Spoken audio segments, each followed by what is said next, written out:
Hello, and welcome back to this second lesson of DarkGuide. In this lesson, I want to discuss both dealing and receiving damage, and the best ways to deal damage and the best ways to avoid receiving it. The first topic we're going to cover is the dealing of damage, because I think that's what most people are interested in. There are a few different ways to augment your damage and make it higher by cheeky little tricks, but I think first we need to understand how the game calculates what damage we deal, and that is based on two things: the weapon that we're holding, as well as all the traits and buffs that we have, and the type of armor that we're attacking. So, in order to figure out how much damage the weapon we're holding deals, we'll go into the details of our weapon, inspect, and then in this bottom right corner, you can press E for viewing attack breakdowns. And this will give you a lovely little table that shows you exactly how much damage you will deal upon attacking an enemy with your light attacks here. So the enemy you saw in front of me is a Crusher. They're Carapace armored.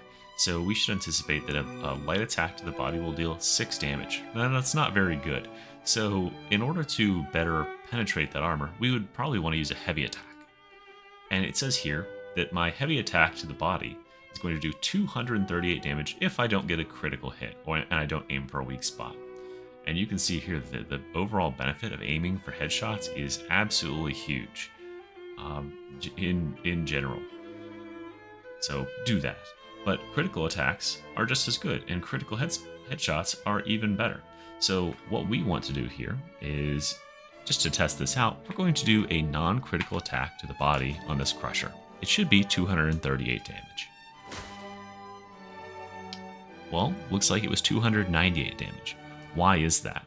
Well, it's because the game doesn't calculate any perks or blessings that are on your weapon. So right here, for instance, I have another 25% damage, which is roughly about 60 damage that we are missing, that is dealt to Carapace armored enemies. So keep that in mind when you're looking at your weapons, that any perks here are not factored into the attack breakdowns.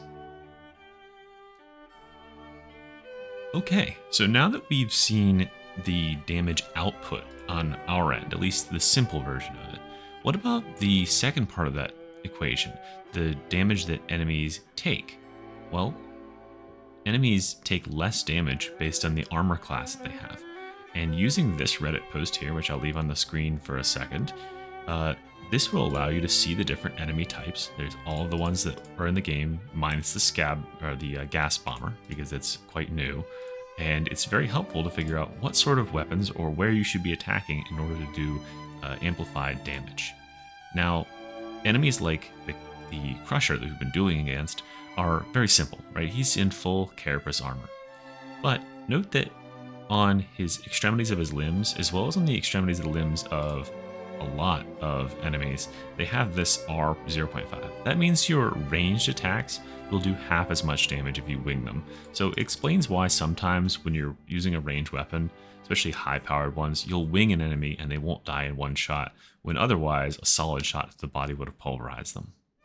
But let's just take a look at the Reaper here, because he's a complex little creature. He's got unyielding on the main part of his body. He's got Carapace on his feet and hands, and he's got flak on his chest. It's hard to know where to hit this enemy, but if you're going for headshots, you're going to be hitting unyielding, and headshots also augment our damage. So if you ever can, I would spec for the damage type that you need to kill the head, because that's where you're going to do the most damage with your direct damage anyway. So now that we know that the enemy that we're currently facing, the Crusher, is full Carapace armor, how can we deal with an enemy that has such heavy armor? Well, I'm not talking about dealing specifically with Crushers, because there's plenty of ways to exploit their AI and make them easier targets to deal with. But I want to talk about how we deal with armor in general in the game. And there's a number of ways we can deal with armor. The first couple of which I want to look at on this character. The first one I have on my weapon right here. I actually have two different things on my weapon here that can deal with armor very well. The first of which is critical hit chance. And let's take a look at that attack breakdown table again to get an idea of what I'm talking about. So you can see here that we have the demonstrative numbers for critical versus normal attacks. This is for unarmored enemies. So in general, a weak spot hit, a headshot hit, gets about 3 times the body damage. But you can see here that the critical damage is highly variable. It can be roughly as equivalent or less effective than getting a headshot on lesser armored enemies. But on greater armored enemies, such as flak armor and carapace armor, especially carapace armor, the amount of value from getting a critical hit greatly exceeds the value of getting a weak spot hit.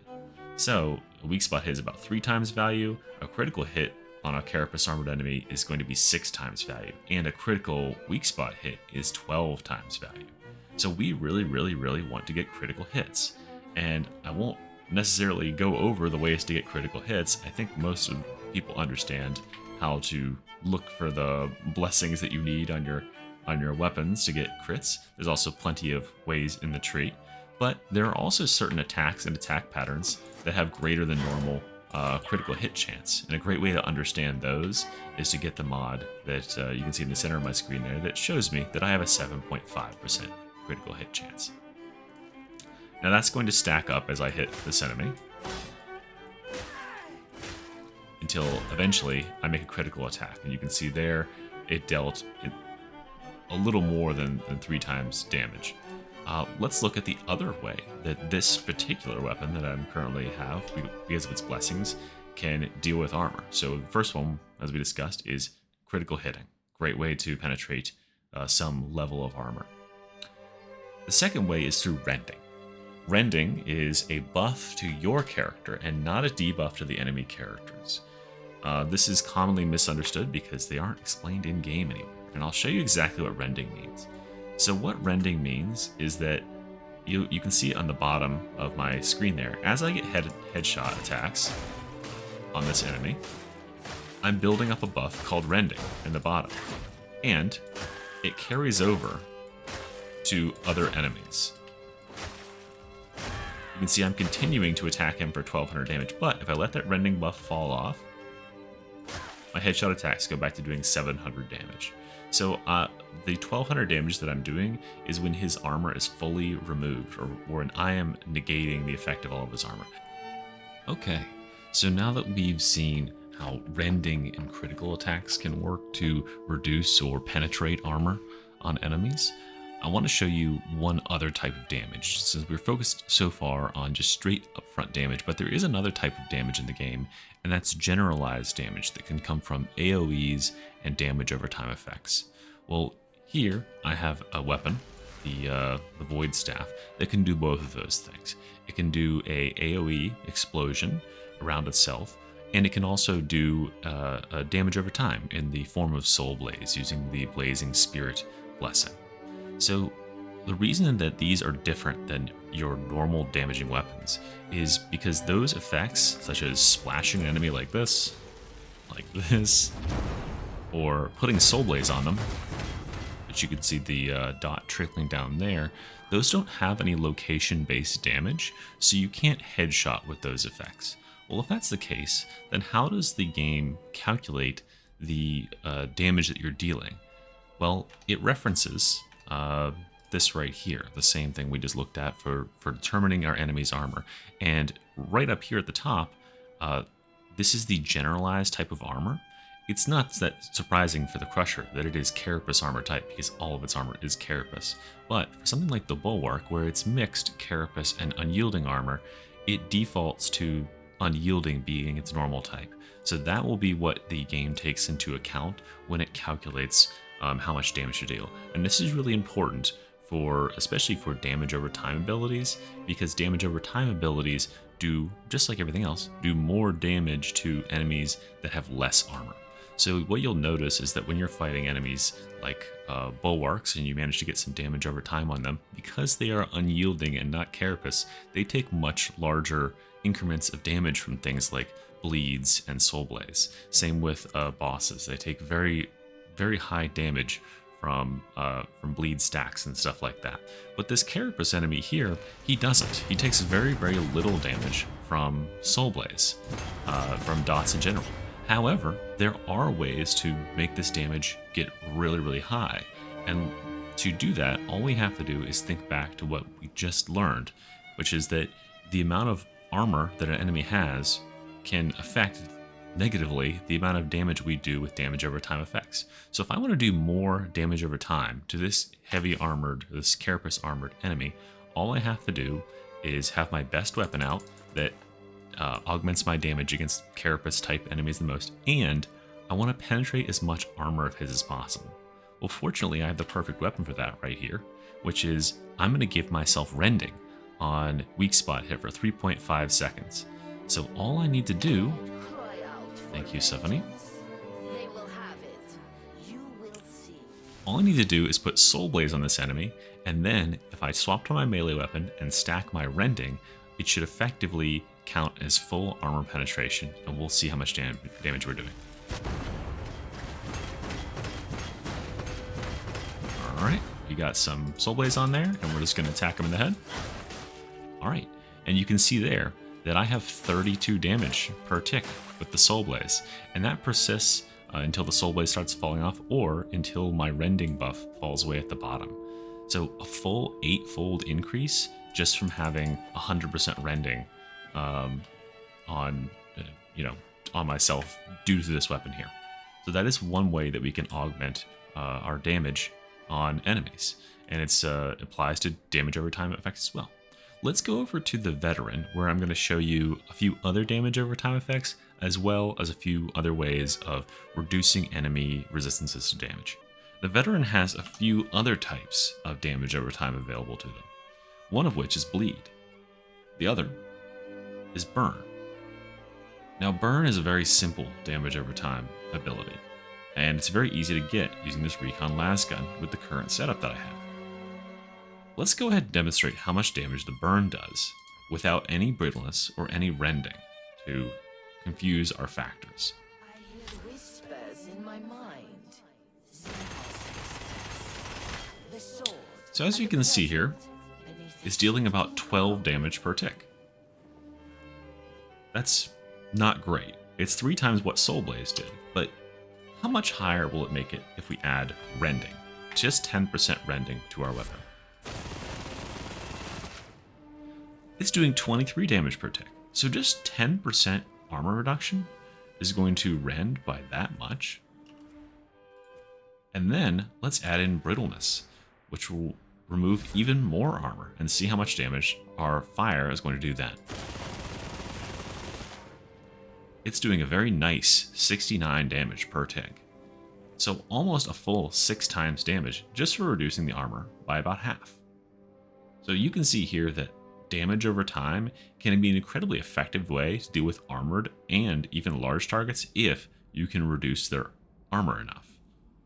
Let's demonstrate the effectiveness of this by dealing with these 3 enemies using bleeds from this dagger, as well as the fire and the ability to quickly stack brittleness using the Recon Las Gun.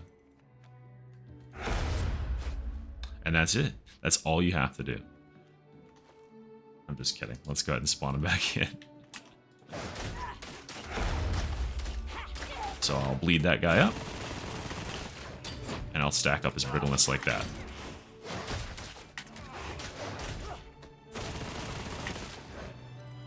And you can see there, he died before showing it, but he took a damage over time tick of over 300 damage, just from having a decent number of stacks of bleeds. And that's without having any considerable rending on myself, and really going for any headshots or anything at all.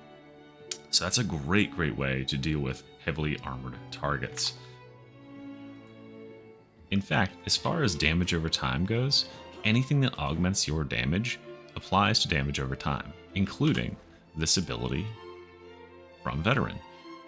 This ability from Veteran, which is going to increase our damage against this target by 32%, because we're about to put 8 stacks on this target. So with all that being said, with understanding how much damage that rending and brittleness, as well as stacking bleed and burn, and as well as any other damage buffs that we have, including damage buffs on our weapons, like damage to unyielding, let's see how much damage that can deal to this Chaos Spawn as it tries to kill us.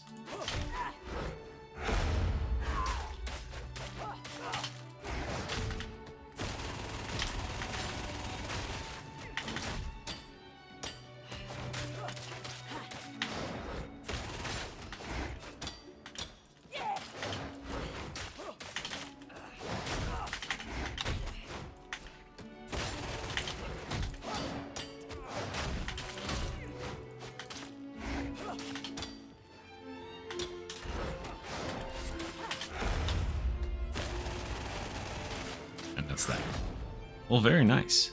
Hopefully this is a good look into best ways to deal damage. Now let's take a look at how we can take damage, or more aptly, how we can minimize taking damage. Alright, so now that we've talked about the ways that we can augment our damage and deal more of it, namely headshots, dealing critical attacks on heavily armored targets, and decreasing our enemy's armor through things like rending and brittleness, as well as scaling our damage over time effects, let's look at how enemies deal damage to us. And to demonstrate this, I want to show you how much damage this enemy does when he swings at me. This is on the highest difficulty, so this is going to be one attack, and I have 0 toughness currently. So I started with 350 HP, and now I'm at 278. So that's 72 damage. Now I want to show you what happens if I have 50% of my maximum toughness. I can tell that I have 50% of my maximum toughness because the Zealot's ability brings you up to exactly 50%. Note that it does not matter what my overall maximum toughness number is. It could be 5,000, it could be 10. As long as I have 50% of my toughness, this will remain true. Watch how much damage he deals. We start starting with 278. And now we have 242. That's 36 HP, or exactly half of the damage he dealt to us when we had no toughness. So the way that damage in melee is calculated when you take hits is you will negate the percentage of the melee attack that hits you that is equivalent to the percentage of toughness that you currently have. If I had 99% of my toughness bar full and this enemy attacked me, I would take 1% of the normal damage of the attack. So I would take about 1 damage. And we can show that when I have full toughness and this enemy hits me, how much damage he deals. So he dealt more than the damage he does to my health normally. He dealt more than 82 toughness. However, it didn't bleed over into my health at all. That's because most enemies, excepting larger ones like maulers and crushers that have overhead attacks they telegraph very strongly, they will not break and hurt your health in the same attack. They have to break your toughness before they can deal health damage. If you have full toughness, there is a light element to toughness gating in that regard. Okay, now this doesn't apply the same way to ranged attackers. I'm sure you've noticed. Let's go ahead and spawn in. Not that. Let's go ahead and spawn in a ranged attacker. And we're going to give ourselves a little bit of toughness here. Now, if ranged attackers function the same way, what would happen is when I get shot by this ranged attacker here, since I have a little more than half of my toughness, I would take a little bit less than half of his damage. But as you can see, I took no damage until he broke my toughness with that second shot, right? Because ranged attackers, it functions the exact same way as a shield does in Halo. You don't take any damage until the attack breaks your shields. So that is the basic way that toughness works. Alright, so now that we've seen what happens when a normal enemy melees us when we have full toughness, what about what happens when a crusher overheads us? Well, crushers have a very telegraphed overhead attack, and it is so powerful that it will not only break your toughness, but it can down you on the backside of it. That's his normal side attack. Let's show a overhead. So you saw that it fully broke my toughness, but it didn't do any excess damage. And that isn't a coincidence. That's just because normal melee attacks will only ever break your toughness in one hit, no matter how powerful they are. But an overhead, like this one, will instantly down us. Right? It doesn't matter how much toughness we have. So let's show the value of two particular abilities in the game. Both of these abilities, Chorus of Spiritual Fortitude and the Veteran Shout, Voice of Command, both give us what I call Overshields, or Golden Shields, or Augmented Toughness. You can see my toughness bar is now gold. What happens if this Crusher overheads me now? Not an overhead. It simply breaks my toughness. That's because when you have Overshield toughness, any attack in the game becomes negated, it will simply break your toughness and deal no residual damage to you. That includes these fellows here. So let's go ahead and show that. This is why you will see a lot of times very helpful, shouty veterans and chorus of spiritual fortitude preachers doing this. You can see there, I took no damage to my health whatsoever. Without the golden overshields, those bombers instantly break your toughness and they will deal corruption damage to you. But if you have any overshields at all, you will take 0 damage to your health. It acts as a perfect shield gate and it can take the toughest damage in the game, 1 hit worth. So a very, very useful thing to know if you're about to take a very big hit and you happen to have golden shields available.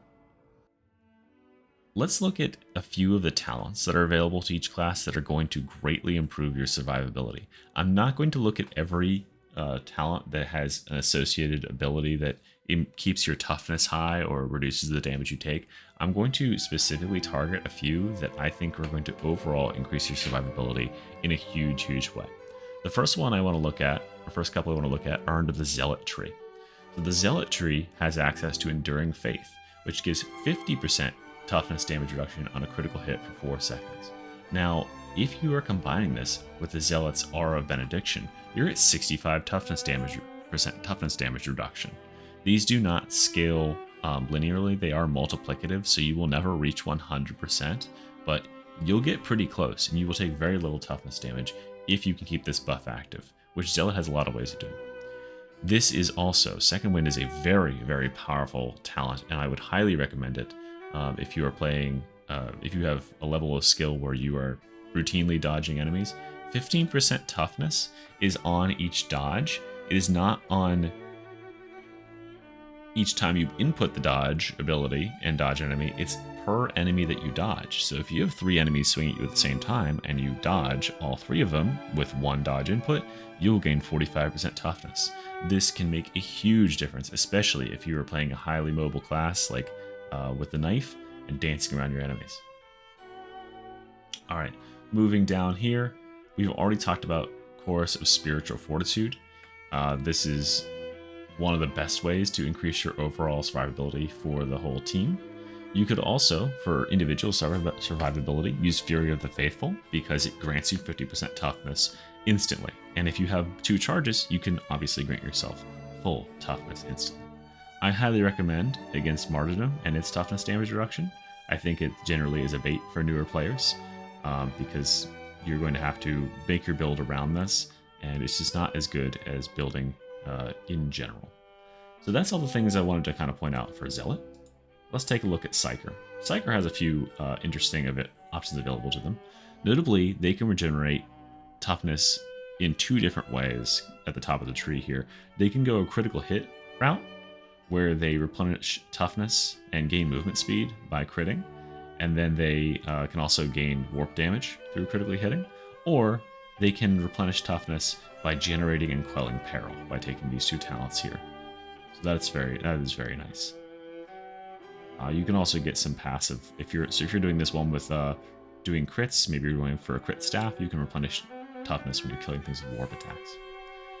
As far as other damage reduction abilities they have, well, what's better than damage reduction? Damage negation. Using Telekine Shield, you can block all the damage that is incoming that hits the shield, and when you're inside the dome, you gain 10% of your toughness each second, which is additive to whatever you're generating by being near your allies in there.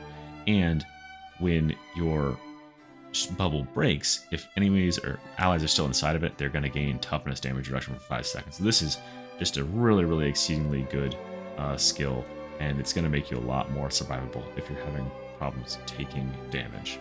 And the last thing I want to touch on in the Psyker tree, as far as keeping our toughness very high, as far as keeping your toughness high, we really, really value toughness over time regenerations, such as the shield, because they don't have any delay.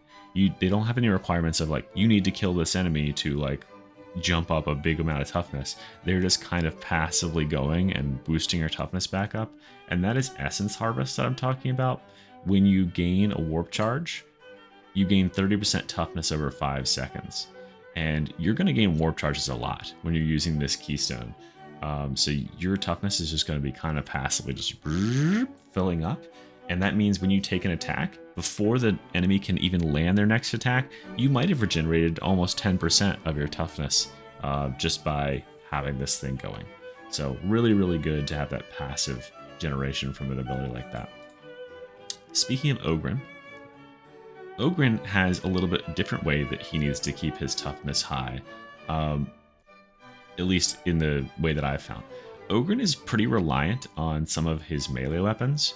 A lot of them have access to talents that can give them toughness on chain hit, but he also has access to some of the best burst toughness regeneration in the game, which is through this area right here. He can regenerate 20% toughness after hitting multiple enemies with a single heavy melee attack, which is good for like the side of the shield. And he regenerates 20% toughness after hitting a single enemy. So either way, you're going to get 20% of your toughness back. In addition to any enemies that you kill will give you toughness. And he also gets more toughness back while he's in coherency. So that is really nice, that passive regeneration like that. He can gain toughness back through his charge, as well as way down here. This is sort of the ultimate thing as far as toughness and toughness damage reduction. If you want to be a tanky Oghren, Feel No Pain is awesome. It stacks up to 25% toughness replenishment, which stacks with all of his other replenishment, and 25% toughness, or just general damage reduction. And they stack up on their own, but you can stack them up faster by shoving enemies into a wall or something. And when this breaks, when you've taken damage 10 times, enemies around you get staggered back and you replenish some toughness. So you've got like an extra well of toughness there, which is really, really nice. All right. And then finally, let's talk about Veteran. Veteran is probably the most like versatile class in terms of way you can play him. You can play him like very in close in melee. You can play him at an extreme range. And so at an extreme range, where is this talent? It's somewhere down here. Is this it? There it is. Yeah, that's it right there. So Catch Your Breath. This is one of the most powerful toughness regeneration abilities in the game, provided you can stay at range. Because 5% toughness per second when there are no enemies within 8 meters, that's not a huge thing to ask. You can kite out some enemies and get them more than 24 feet away from you. So that is a very, very nice toughness replenishment right there. In addition to having the single best toughness and damage prevention ability in the game with Voice of Command, and specifically Duty and Honor as its augment. So we really, really love that. If you are going for trophy hunting and killing elites, you can regenerate an absolute crap ton of toughness by Exhilarating Takedown, which is going to give it over time. And you also gain them more toughness and toughness over time by Confirmed Kill over here. So getting headshot kills on elites is a great way to go. And if you happen to be down here in the tree, these two talent trees right here, they offer great effects as far as this one offers dodge speed and dodge distance and melee attack speed, which is a great way just to avoid damage entirely. And switching between your weapons with your stacks has a 3-second cooldown and replenishes 20% toughness. So you've probably seen me playing this when I'm doing my shouting shotgun build. You can stab someone, swap to your ranged weapon, you gain 20% toughness, and then shoot someone and swap back to your melee and you gain 20% toughness. And you can do swapping back and forth for 40% toughness every 3 seconds because they each have their independent cooldowns. So this is super powerful for keeping your toughness high in combat. And then focus target. Anytime you take down a focus target, you can replenish your toughness and stamina. So this is really good if you're active focus targeting, and this one doesn't really fit your build. All right, so that is everything for as far as talents for keeping your toughness nice and high, there are plenty of things that are on different weapons for negating damage, but weapons are just their whole own can of worms, and I would be here 5 hours if I wanted to go through and break down every weapon property and stuff like that. And maybe I'll do that someday, but today is not that day. I think that about rounds out how to avoid taking damage. Alright guys, if you made it this far, I want to thank you so much for watching. It really means a lot that people care what I have to say, and I'm hoping that something I said today can be of help to you. I think there's a lot of information in this game that hides from plain sight, and I want to do my best to sort of bring that into the forefront. I also want to thank my little buddy, the Crusher here. You did a great job today helping me demonstrate stuff. So a little head pat for you. Good boy. Oh, there you go, nice crit head pat. So yeah, next lesson, we'll be talking about how to deal with these guys, how to deal with elite enemies, as well as horde enemies. And I think that will be very, very informational. A lot of people seem to have trouble with them, and I see them getting downed a lot, so I hope I can help curb that epidemic. Anyway, thank you guys again so much for watching. Please like and subscribe if you haven't yet, and we'll see you next time. Bye!